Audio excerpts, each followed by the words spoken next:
Hey everybody, Brent from Average Everyday Fisherman Show, one half of the channel. So Jake and I, he's the other half of the channel, wanted to start this channel because we want average everyday people with full-time jobs, people with, I've got a full-time job, Jake's a full-time college student. We wanted people just to be able to know that they can get out there and fish. You don't need the $40,000, $50,000 flats boat. You don't need the $3,500 or more Hobie professional angler. You can get out with lower end equipment and still have a good time. Does the high end equipment make things a little better a lot of times? Yeah. Do they make it easier? Sure. But you can still do it. You can still have fun. And we go out and fish. I fish almost every weekend in the kayak and have a blast, catch some fish. And what better way to enjoy life? So what I want to do today was just go over the kayak that I have. Now I'm getting ready to upgrade, but I wanted to go over the kayak that I have that I've been fishing out of for 3 years, show you the modifications that I've done to it, and show you that you too can get in at the bottom end of a kayak and you can still have fun. So I don't know if you can see it behind me, but that's what I've got, the Sun Dolphin 10. It's not even the fishing version. The difference between the fishing version and the regular version was about 40 bucks, and the only difference was that had two rod holders, flush mounted rod holders on there. Well, I think it was at Walmart, maybe somewhere else. I'm not 100% sure where I got them, but for 8 bucks I got a pair of flush mounted rod holders. So I got a pair, Jake got a pair. But just like everything else on the internet, we're going to start from the front, and I'll walk you through the modifications that I've done that you can do as well, and make your cheap little Sun Dolphin into a really good fishing kayak. Big thing, rudder and seat. Those are the things you're really going to need to be comfortable in that kind of kayak. So, hey, let's get started and see what we can do.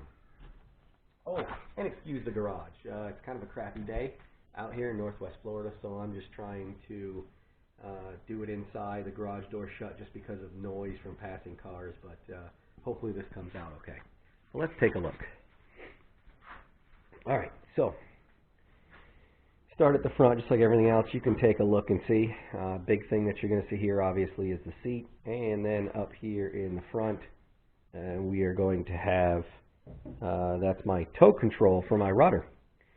On each side, both Jake and I have done, oh, and there's Jake's over there, sitting there on the side on the wall waiting for him. But on each side, it's kind of done an anchor trolley, just a stainless steel ring, and some 550 cord, and it runs through some pad eyes.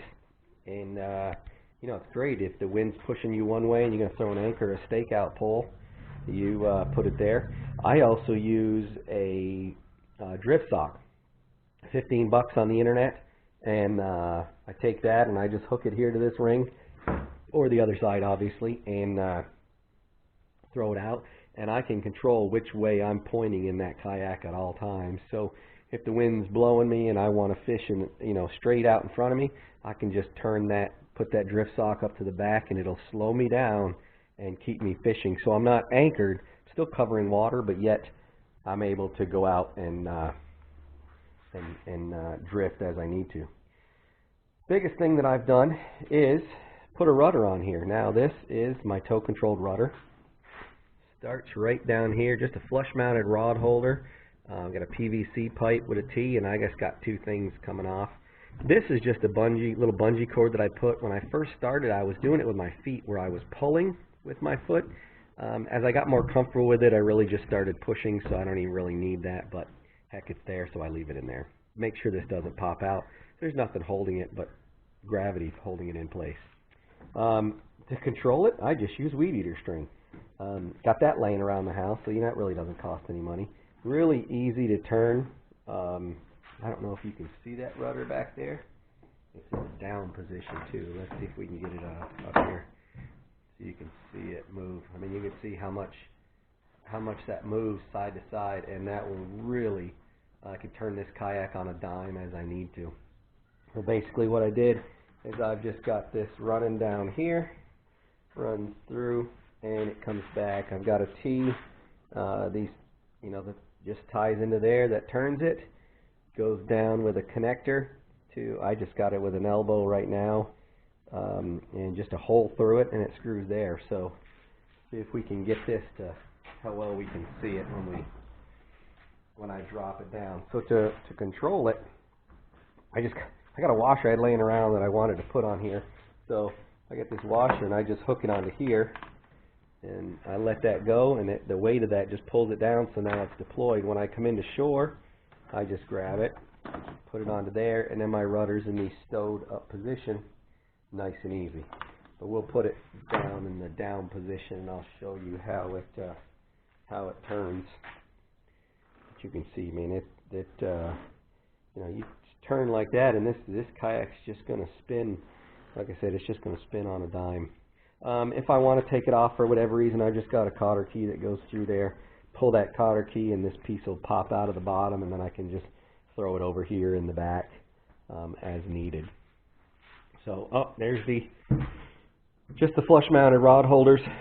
Cut a hole with a saw, put them in there, put a bunch of goop around there, screw them into place, and you got flush-mounted rod holders in the right angle.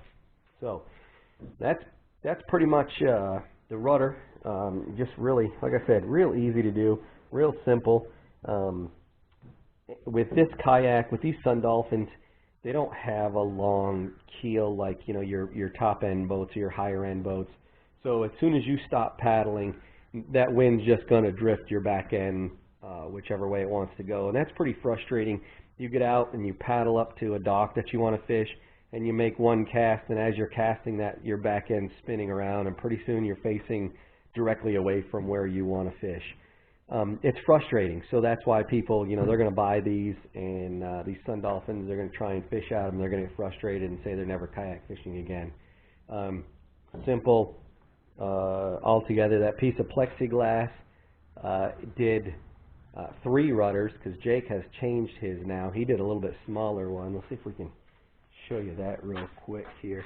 That's how small his is. I mean, you can see it's just that size, and it drops down, but it's plenty. I'm going to cut mine down. I just haven't done it yet. You know, start off big and then adjust down, because if you start off small, obviously you can't go bigger after that point. But plexiglass, some little pieces of PVC I got laying around, and some weed eater string. Oh, and I could not find pad eyes anywhere in town, so these are just cable ties, like electricians use for running wire. It was less than $3 for a pack of like 30 of them at Lowe's. I got those. I got some zinc plated screws. I should have did stainless steel, but that's what I had laying around, was a bunch of zinc plated. And I just did that to kind of guide it along, but keep it out of my way and let it work. And so that's the rudder.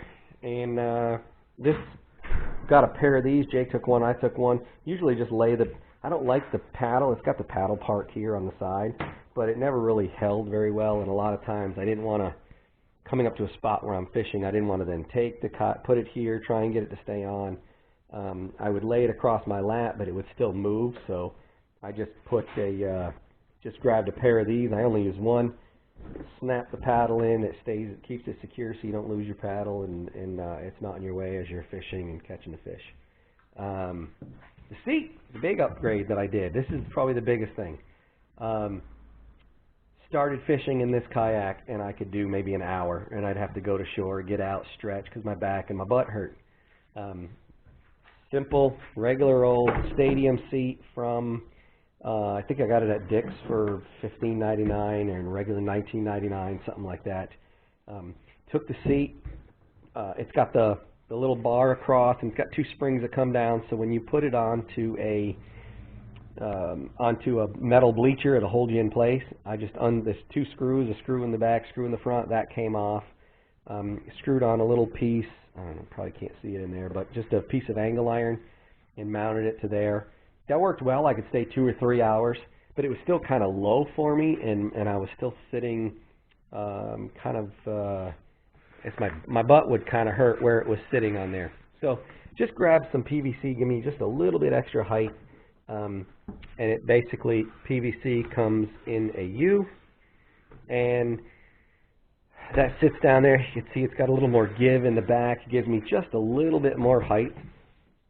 That is just a piece of pool noodle that I put back there just for comfort, like back here. Don't really need it, but I put that on there. It feels a little better, so my butt's not sliding down into here. But I tell you what, I've been out 6 hours now in this seat and in this kayak, and you can do it.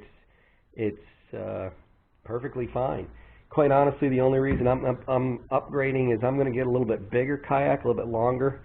I am at the top of the weight range for this kayak. And when I throw all my gear in there, you know, when you're paddling, it makes it kind of hard. It's just harder to paddle along when you're doing 5, 6, 7 miles of fishing, which is what I'm up to now. So I'm going to upgrade to something a little bit wider, a little bit longer, that I can paddle a little smoother. And the biggest thing for me is standing up. I cannot stand up in this kayak, and I love to sight fish the redfish in the clear water we've got here in the Sound, and I can't do that in this. Jake can stand up in his, but he's young, flexible fella. He's a lot lighter, a lot better shape than me. I'm a little top heavy now, and I just can't do it. But it's basically the other side. I'll just show you it's just the anchor trolley again on this side, just a stainless steel, some 550 cord, and you run it all the way front to back. But anyway, that's my Sun Dolphin $250 kayak. You know, the way it's set up now for 3 years now, stainless steel rings, 550 cord, these clips, weed eater string, PVC pipes, plexiglass seat. You know, I guarantee it's all less than $50 that I've got into this thing. So $300, less than $300, and I've used it for 3 years, and it's awesome. So don't think you got to go out. If you're interested in kayak fishing, you're not sure you're going to like it, or maybe it's not something you're going to do all the time, but it's something you kind of want to do, especially if you like tinkering around and modifying stuff yourself. I guarantee you, no matter what kayak I get, whether it's a $3,500 Hobie, I'm going to modify it. I'm going to do some stuff to it just because that's kind of the way I like to do things. But you know, get a kayak, get out there and go fishing. It's a blast to be out there all by yourself, or with a friend, family member, and just paddling along quietly, talking, fishing. Get out there and enjoy it. Thanks. This is Brent from Average Everyday Fisherman. Like the channel, subscribe to the channel, do all that other YouTube stuff that you're supposed to do. And we'll keep trying to catch fish. Y'all take care.